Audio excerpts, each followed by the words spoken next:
Dear students, Assalamu alaikum. Hope you all are doing fine. आज जो हमारा topic है, पिछली बार जो हमारा टॉपिक था वो था मद वाले अल्फाज, और उसके लिए मैंने आपको कुछ होमवर्क दिया था. आई होप कि वो आप सब ने कंप्लीट किया होगा. और आज जो हमारा टॉपिक है वो है नून और नूनी गुना. नून की दो किस्में हैं.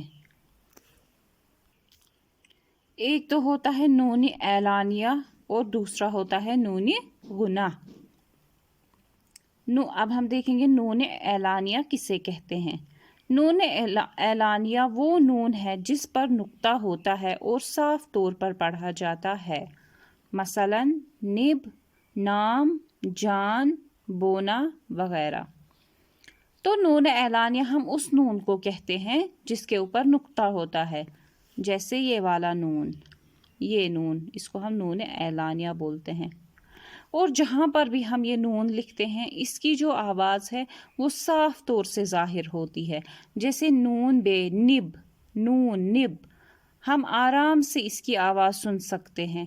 ये बिल्कुल साफ तौर पर इसकी आवाज़ ज़ाहिर होती है. निब, नाम, जान, बोना वगैरह. तो यहाँ हम जो देखते हैं जो नून की आवाज़ है वो बिल्कुल साफ तौर से ज़ाहिर होती है. और दूसरा क्या होता है नूनी गुना. नूनी गुना वो नून होता है जो नाक से बोला जाता है और इससे नून की खुली और साफ आवाज़ ज़ाहिर नहीं होती. नूनी गुना पर कोई नुक्ता नहीं होता. अलबत्ता अगर लफ्ज़ के बीच में कहीं आता है तो इस पर नुक्ता तो लगाया जाता है, लेकिन नुक्ते के ऊपर जज़म जैसी निशानी लगाई जाती है. लेकिन आवाज़ तो नूनी गुना की ही देता है. मसलन माँ, यहाँ, ऊँट, होंठ वगैरह.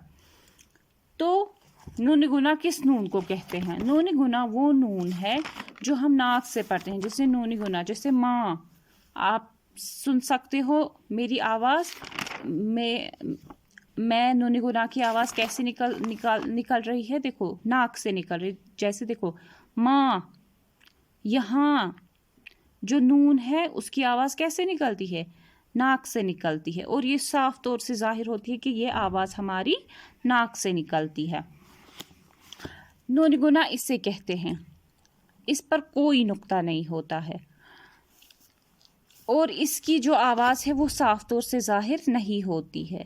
लेकिन किसी जगह जब हम किसी अल्फाज के बीच में लिखेंगे, किसी लफ्ज़ के बीच में लिखेंगे, वहाँ पर हमें इसको नुक्ता लगाना पड़ता है. जैसे ऊँट, यहाँ पे हमें इस नून गुना को नुक्ता लगाना है, लेकिन इसके ऊपर हम ऐसे जज़म वाली निशानी लगाते हैं और आवाज़ जो है वो बिल्कुल नूनी गुना की निकलेगी. जैसे ऊँट, ऊनट मत पढ़ेंगे हम. क्या पढ़ेंगे ऊँट. नूनी गुना की आवाज़ तो बिल्कुल निकली, लेकिन यहाँ पे हमें नून लिखना है और ऊपर हमें जज़म जैसी निशानी लगानी है. या मैं आपको दूसरी मिसाल दूंगी. जैसे होंठ है, वाव, नून, नून हमें लिखना है, लेकिन इसके ऊपर क्या करना है, जज़म वाली निशानी लगानी है. तो ये क्या बनेगा, होंठ. अब देखो आवाज़ किसकी निकली, बिल्कुल नूनी गुना की. होनट मत हमने पढ़ा, हमने क्या पढ़ा, होंठ. ऐसे ही यहाँ पर नूनी गुना वाले कुछ अल्फाज दिए गए हैं. माँ, लेकिन इन पर जो नून गुना है वो आखिर में आता है, एंड पे, लास्ट में. जैसे माँ, हाँ, मैं, हैं, जहाँ, कहाँ, वहाँ, यहाँ. तो प्यारे बच्चों, अब आप क्या करेंगे, घर में नूनी गुना, उन नूनी गुना वाले लफ्ज़ की प्रैक्टिस करेंगे जहाँ पर नूनी गुना आखिर में आता है, लास्ट में आता है. आप ये अपनी रफ कॉपीज़ पे लिखेंगे और उसकी प्रैक्टिस करेंगे. तो कल हम पढ़ेंगे वो अल्फाज जिनके बीच में नूनी गुना आता है.